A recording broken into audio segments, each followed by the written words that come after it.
Hello everyone. तो सभी को मेरी तरफ से राधे राधे। मैं बिल्कुल ठीक हूँ। आई होप आप सब लोग बहुत बढ़िया होंगे। तो आज का ब्लॉग काफ़ी दिनों के बाद आ रहा है और ये ब्लॉग है वैष्णो देवी का। तो हम गए हुए थे वैष्णो देवी। तो हम शाम के टाइम निकले थे।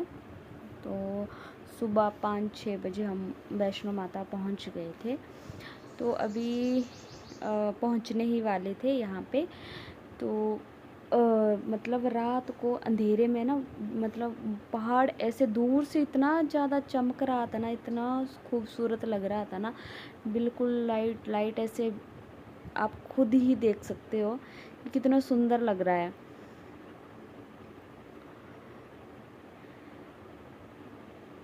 बहुत प्यारा लग रहा था दूर से। ये वाला पहाड़ अलग ही चमक रहा था।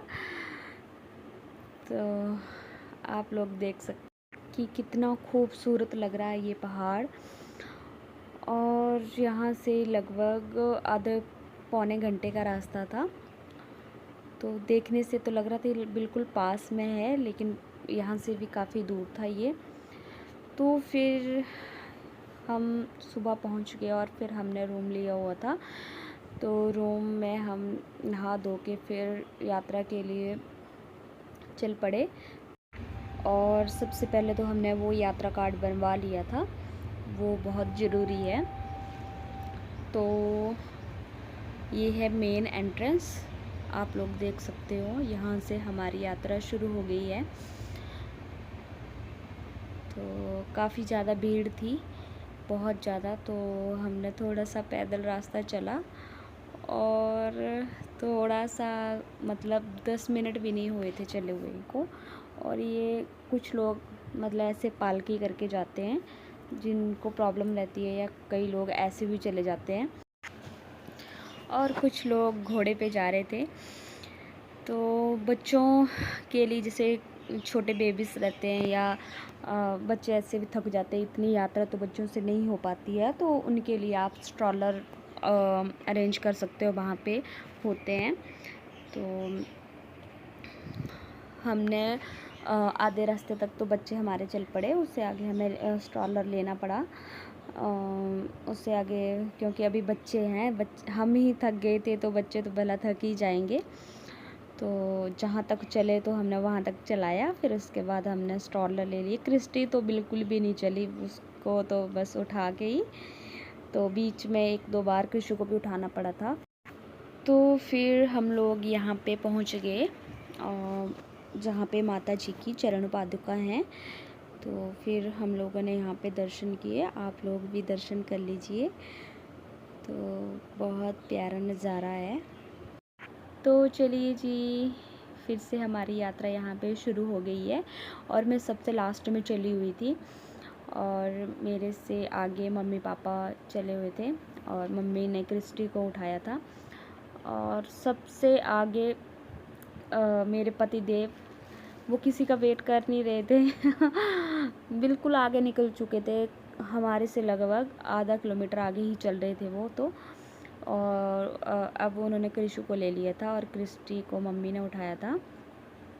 तो मेरे से तो खाली नहीं चला जा रहा था।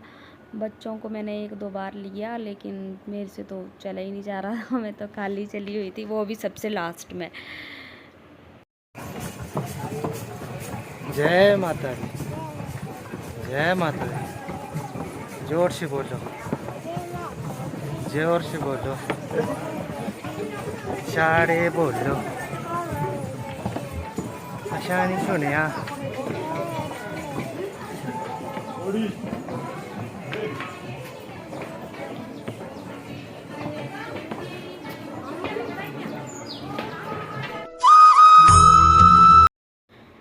तो यहाँ पे मैं और पतिदेव थोड़ा सा आगे चल के हम इधर बैठ गए थे और मम्मी क्रिस्टी को लेके आ रहे थे और पापा भी आ रहे थे पीछे।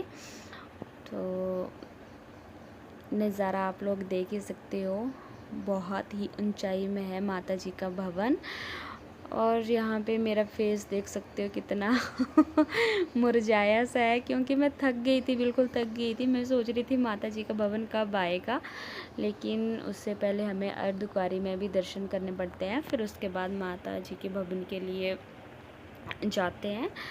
तो यहाँ पे हम बीच बीच में शॉर्टकट रास्ता ले रहे थे, लेकिन शॉर्टकट के चक्कर में हमें सीढ़ियाँ बहुत ज़्यादा मिल गई यहाँ पे। तो हमने सोचा सीढ़ियाँ थोड़ी सी होंगी, क्योंकि बीच बीच में जैसे आपको रास्ता लंबा लग रहा है तो बीच बीच में सीढ़ियाँ होती हैं जो आपको शॉर्टकट होती है, मतलब जैसे 10-15 सीढ़ियों में आप पहुंच जाते हो। 15 मिनट के रास्ते का आप 5 मिनट में पहुंच सकते हो, लेकिन यहाँ पे सीढ़ियाँ बहुत ज़्यादा थी और मैं थक गई थी। और यहाँ पे पापा जी ने क्रिस्टी को उठाया है और हम अर्धकुंवारी में यहाँ पे पहुँच गए। तो मुझे तो बहुत ज़्यादा ही तसल्ली हो गई कि हाँ हम पहुँच गए हैं, और आगे भी थोड़ा सा ही रास्ता बचा है तो हम दर्शन कर लेंगे माता जी के। तो मुझे तो लग रहा था कि मैं नहीं पहुँच पाऊँगी, लेकिन माता जी की कृपा से मैं तो पहुँच ही गई और दर्शन हो गए मुझे। तो यहाँ पे फिर हमने थोड़ी देर रेस्ट की। तो यहाँ पे आप लोग देख सकते हो, और पहाड़ों को देखिए, ऐसे लग रहा था हम पहाड़ों की चोटी पे बैठ गए लेकिन माता का भवन नहीं आ रहा था। तो काफ़ी ज़्यादा दूर है, देखिए आप लोग कितने ज़्यादा ऊपर आ गए थे। ये पहाड़ बिल्कुल ऐसे पास में लग रहे थे। तो सर्दियों के टाइम में तो यहाँ पे बिल्कुल काफ़ी ज़्यादा बर्फ़ पड़ती होगी। तो बहुत खूबसूरत लग रहे थे ये पास से पहाड़, और मम्मी जी बोले थे ये तो बर्फ़ से पूरे ढक जाते होंगे सर्दियों के टाइम में। देख सकते हो बिल्कुल पास में थे ये पहाड़। तो अभी तो यात्रा हमारी और थी, मतलब अभी हमारी यात्रा ख़त्म नहीं हुई थी और हमने जाना था आगे दर्शन करने के लिए। तो यहाँ पे फिर हम लोग बैठे हुए थे, मैं, मम्मी, पापा जी और बच्चे, और पतिदेव गए हुए थे जो क्या बोलते हैं, गर्भजून गुफा है ना, उसकी स्लिप बनवानी पड़ती है पहले।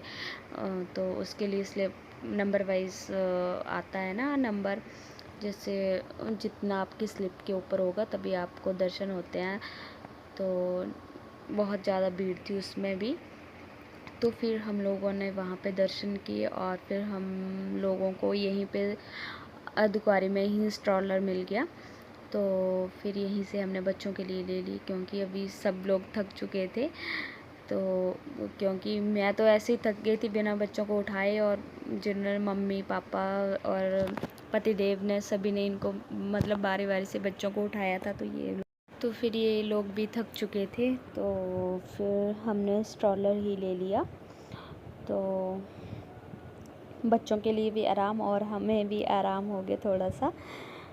तो मैं, मम्मी पीछे चले हुए थे, और कृषु के पापा मतलब मेरे पतिदेव वीडियो बना रहे थे, और पापा जी इनके साथ चले हुए थे जो बच्चों को लेके चले हुए थे। और यहाँ पे देख सकते हो पहाड़, मतलब बिल्कुल पहाड़ों पे रास्ता ऐसे बनाया हुआ है। मेरी तो समझ ही नहीं जा रही थी कि ऐसे रास्ता बनाया हुआ है, ये बिल्कुल पहाड़ ही पहाड़ है। तो यहाँ पे पतिदेव आगे चले हुए थे, कैमरा फिर इन्होंने मेरे पास पकड़ा दिया कि अब तू बना, तेरी बारी है। तो ये चले हुए थे आगे,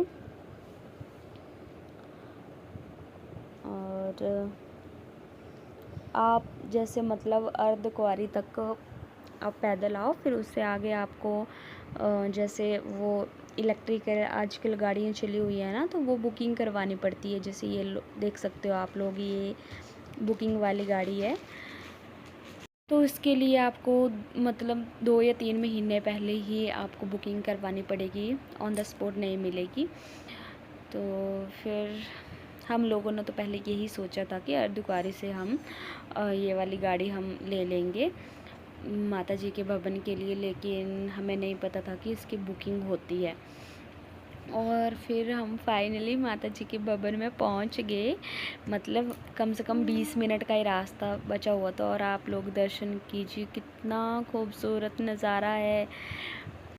बिल्कुल पहाड़ों के बीच में माता जी का भवन है ये, और वो बहुत ही खूबसूरत है, आप लोग देख सकते हो।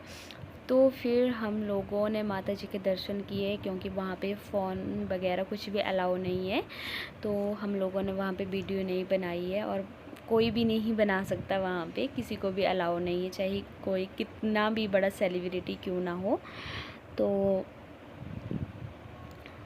यहाँ पे फिर हमने माता जी के दर्शन करने के बाद हम चल पड़े भैरव बाबा जी के दर्शन करने के लिए।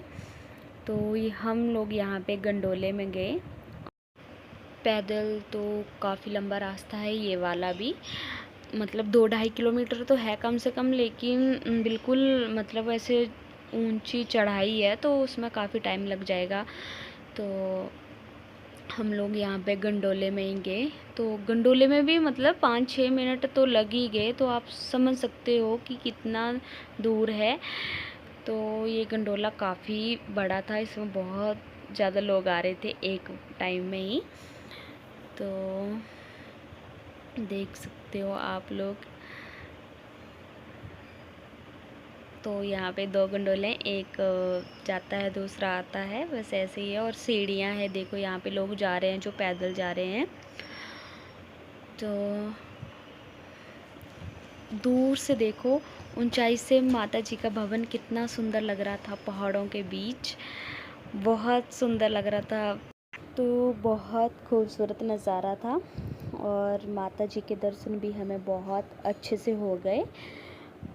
तो फिर हम लोगों ने यहाँ पे भैरव बाबा जी के दर्शन किए, और वहाँ पे भी मैंने वीडियो वगैरह नहीं बनाई। तो यहाँ पे सनसेट हो रहा था और हम चल पड़े थे वापसी। तो चलिए जी, सभी को मेरी तरफ से जय माता दी, सभी को राधे राधे।